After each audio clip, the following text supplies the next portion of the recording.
আচ্ছা, অনেকে আমার ভিডিও দেখে এই যে টেলিগ্রাম বটগুলো যে বাইরে আমি হোম স্ক্রিন আনছি এটা জানতে চেয়েছেন, তো আমি এটা দেখাচ্ছি যে আমি আমার মেইন টেলিগ্রাম অ্যাকাউন্টে এখন যাব। এই যে এইভাবে সবগুলো আমি আলাদা করে নিতে পারছি, ইজি হয়ে গেছে ব্যাপারটা, মোবাইলের অ্যাপের মতো করে ফেলেছি। তো আমি টেলিগ্রামে গেলাম, এবার আমি আমার বটসের ভিতর গেলাম, নিউ একটা বট আমি এখানে নিয়ে আসতেছি, দেখেন বুঝতেছি টন স্টেশন, এইটা হ্যাঁ এটা বাইরে নেই, আমি এটা নিয়ে দেখাচ্ছি। প্রথম এইখানে ক্লিক করা যাবে না, অনেকে কিন্তু এই 3 ডটে ক্লিক করে খুঁজেন যে কী করে অ্যাড করা যায়, তো এখানে ক্লিক করা যাবে না। তো এটা করতে হবে হলো, আমি আরেকবার দেখাচ্ছি,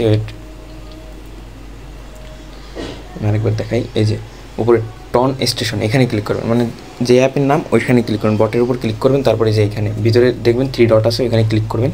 ক্লিক করার পরে যে নিচে লেখা আছে অ্যাড টু হোম স্ক্রিন, এখানে ক্লিক করবেন। এখানে একটু নেট প্রবলেমের জন্য আসতেছে না, তো অ্যাডের উপর ক্লিক করলেও হবে, নাহলে এখানে চেপে ধরে দেখাতে হবে। আচ্ছা, আমি দুইটাই দেখাচ্ছি, আমি প্রথমে এটা অ্যাড করে নিই, অ্যাড করলাম, এটা কিন্তু অ্যাড হয়ে গেছে, ঠিক আছে। আমি আরেকটা দেখাচ্ছি, এই যেটা অ্যাড টু হোম স্ক্রিন, এইটা এসে গেছে। এটা এর উপর চাপ দিয়ে ধরে এই যে আগেরটা রয়েছে ওটা অ্যাড দিলেও হবে, বা চাপ দিয়ে ধরে রাখে আপনি যেখানে সেখানে নিতে পারবেন অ্যাপের মতো।